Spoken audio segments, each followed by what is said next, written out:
Hi అండి, welcome to my channel. ఈరోజు recipe వచ్చేసి డ్రై ఫ్రూట్స్ మిల్క్ షేక్ అండి. ముందు సబ్జా సీడ్స్ నానబెట్టుకొని 1 కప్ ఓట్స్ కూడా నానబెట్టుకోవాలి. అందులోనే పీనట్స్ వేసుకోవాలి, బాదం, కాజు, పిస్తా, కిస్మిస్ ఇవన్నీ వేసుకొని నానబెట్టుకోవాలి. 1 to 2 hours నానబెట్టాలండి. ఇందులోనే ఫ్లాక్స్ సీడ్స్ కూడా వేసుకొని నానబెట్టుకోవాలి.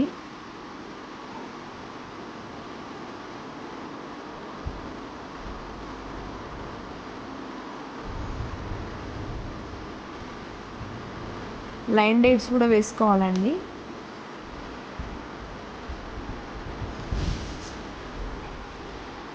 ఒక యాపిల్ అయితే సరిపోతుందండి. 1 యాపిల్లో హాఫ్ ఏమో మిక్సీ పట్టుకోవాలి, హాఫ్ ఏమో కట్ చేసుకొని ముక్కలు చేసుకొని దీంట్లో వేసుకోవాలి.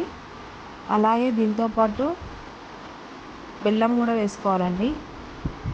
మిక్సీకి పట్టుకొని బెల్లం కూడా, ఈ బెల్లం మిక్సీకి పట్టుకున్న దాంట్లో ఇంతకుముందు కట్ చేసుకున్న యాపిల్స్ ముక్కలు వేసుకొని మిక్సీకి పట్టుకొని మళ్ళీ ఇంతకుముందు 1-2 hours నానబెట్టుకున్న ఈ అన్ని డ్రై ఫ్రూట్స్, ఓట్స్ ఇవన్నీ నానబెట్టుకున్నది అది తీసి అందులో వేసి మిక్సీకి పట్టుకోండి. ఎక్కువ మెత్తగా అయితే పట్టొద్దండి.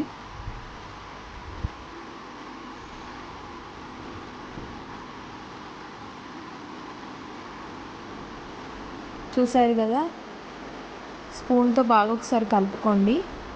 ఒక ప్యాకెట్ బ్రూ ప్యాకెట్ అయితే సరిపోతుందండి. అందులో వేసి మంచిగా మిక్స్ చేయండి.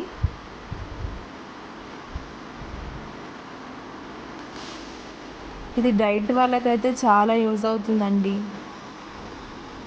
చూసారు కదా, రెడీ అయింది. దీంట్లోనే ఇంతకుముందు కట్ చేసుకున్న యాపిల్స్ ఇందులో వేసుకోవాలి. కొన్ని పాలు కూడా పోసుకోండి, మీకు నచ్చితేనే వేసుకోండి. తర్వాత ఈ ఇంతకుముందు నానబెట్టుకున్న సబ్జా సీడ్స్ వేసుకొని కలుపుకోండి. ఇది చాలా హెల్తీ ఫుడ్ అండి. మీకు నచ్చినట్టయితే లైక్ చేయండి, షేర్ చేయండి, సబ్స్క్రైబ్ చేయండి. మీకు నచ్చిందని అనుకుంటున్నాను.